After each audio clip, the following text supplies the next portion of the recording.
Everybody wants safe streets, they want good schools, they want more jobs, and Donald Trump and I are going to fight to bring that to every community. There was a marked pivot, maybe about a week and a half, 2 weeks ago, where he turned it to focus to African Americans and Hispanics, maybe with this somewhat of a softening position on immigration. Where did that come from? Who generated that pivot?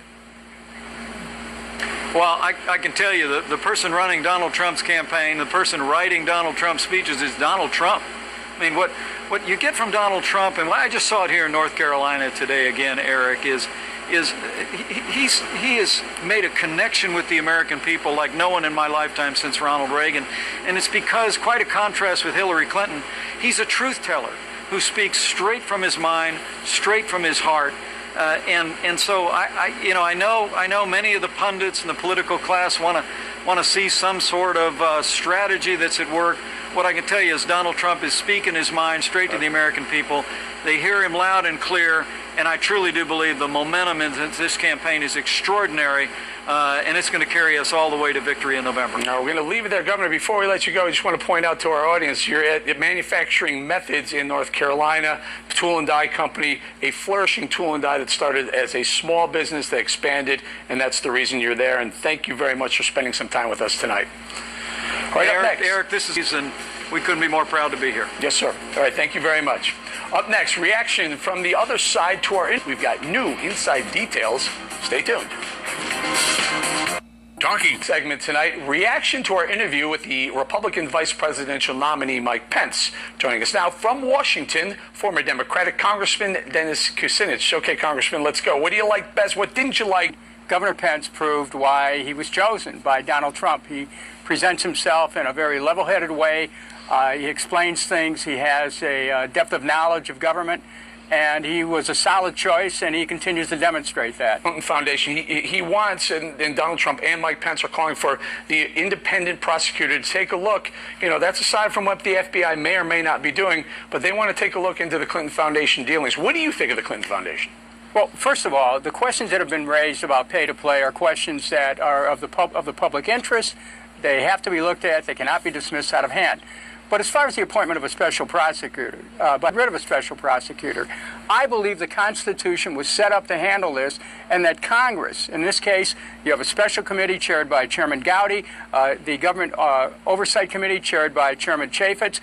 Those committees are set up to be able to deal with this and to go deeper into the probe. So I do not favor a special prosecutor. Yeah, but when you prosecutor. get that, Congressman, when that happens, all of the Democrats and liberals say, oh, there's a Republican mob that's going after Hillary Clinton unduly. No, wait a minute. We have a system of checks and balances, and we have a partisan system. I don't always like it, but I recognize it for what it is.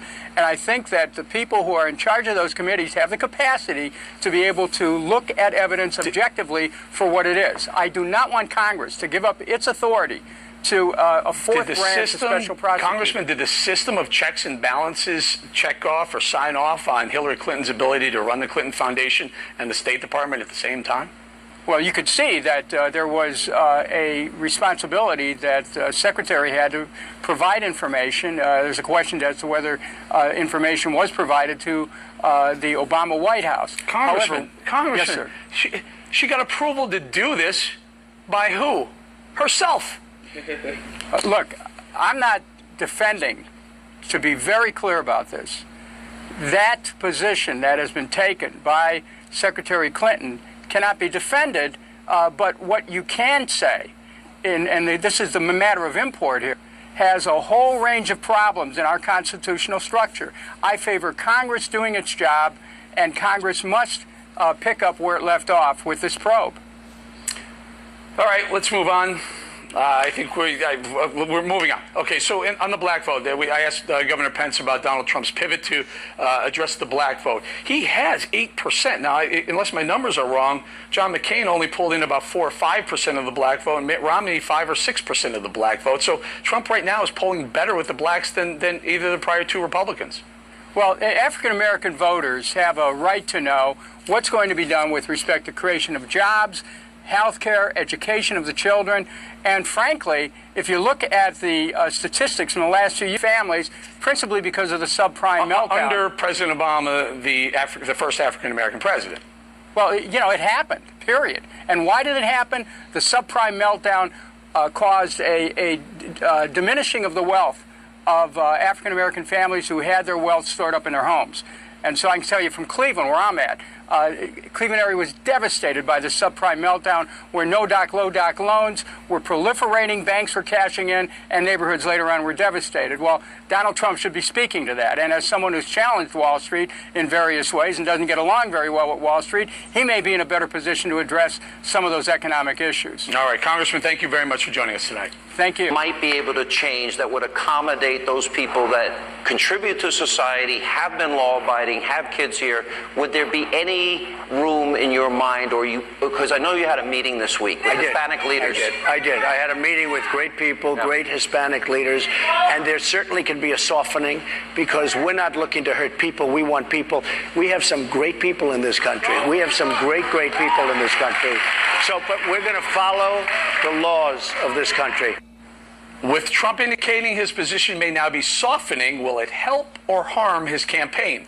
Joining us now to analyze from San Diego, syndicated columnist for the Washington Post, Ruben Navarrete, and from Chicago, Steve Cortez, a member of the Trump Campaign Hispanic Advisory Council. Ruben.